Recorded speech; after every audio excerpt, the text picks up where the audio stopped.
And the easiest way to get there is not to go out and get $1 million worth of bids and only close 20%. It's going to be much easier to go out there and get $300,000 worth of bids and close at 65 or 70%.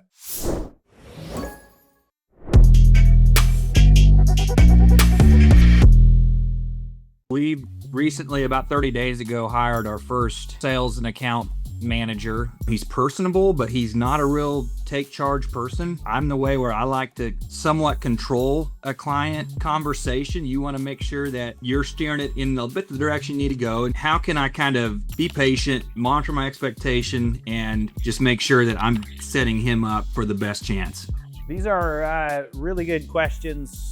Olin, you always have good questions and comments. I always see your stuff. But when anybody's new in a business, there's always going to be behaviors, and there's going to be some systems, and there's going to be some metrics. And when we think about a brand new salesperson, the behaviors are largely going to be dictated by the rhythms, right?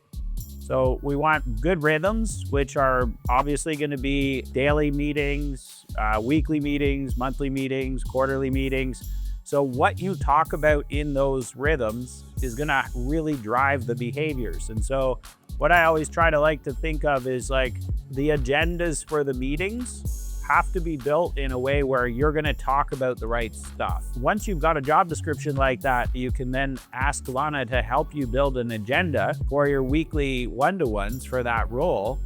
And Lana will help build a good agenda with really good recurring questions. I'd highly recommend that you really focus there and get your weekly one-to-ones working well, because that's going to influence what your new salesperson decides to do. What systems are missing becomes more visible when you're talking every week in a meeting, and then you're realizing, oh, this person's not really doing this thing. And then you realize, oh, well, I guess I didn't really tell them they needed to do that. And that typically tells us where our missing systems are, which, as we all know, are just standard operating procedures. And when we build more standard operating procedures for them to refer to, it just gets better iteratively each week. Sometimes people are expecting, particularly when they're putting these brand new positions into their company, that a light switch goes on. And it's just never that way. Realistically, you write a good job description, a good 30, 60, 90-day onboarding plan, which again, Lana will help you do that. Supporting SOPs start being developed right away, and you keep building them. And over the course of the year, you've built all of your SOPs that support that role. And so what I would really highly recommend that you focus on with this salesperson is giving them meaningful targets for leading and lagging indicators, so that their behavior is largely attached to improving the leading and lagging indicators. So the number one thing that a salesperson is always focused on is pipeline development.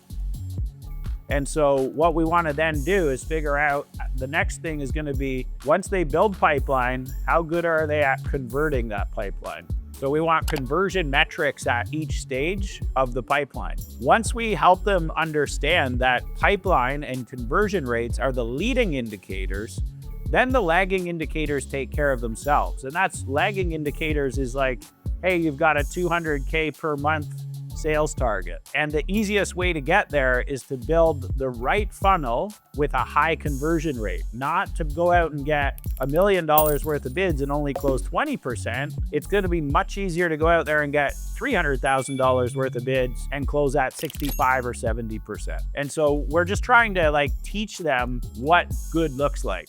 I want to layer in one tactical point here. I'm a huge proponent of openings, like the way that you open a sales meeting is really important. And it's very common that new salespeople are overly friendly. And it's not intentional, but it sort of comes off a little needy, almost a bit beta. They're just trying to be polite. And really what they need to do is set command, sort of own the meeting and make that really clear. Hey, even though it's happening at your house, this is my process and I'm running it. And so I'm going to say two things really quick. The simplest thing to get good at is purpose, outcomes, agenda. And so if he can start every single sales meeting with this is why we're here. You called me to look at project XYZ. Outcomes today, by the end of our meeting, you're going to have, thing 1, thing 2, thing 3 agenda. In order to get those things, we're going to go step 1, step 2, step 3. If he just started doing that, even in a super templated way, he'd start to feel immediately like a real dynamic shift in how he feels control over those sales meetings. And then one other thing, I did an interview with our keynote, Phil M. Jones from the Revenue Intensive. I did a podcast interview with him yesterday on this exact topic, and it's out in like 3 weeks, and it's an absolute clinic. He goes way deeper than what I just said. And so when you see the Phil Jones episode comes out, send it to your new sales guy and just have him listen to it.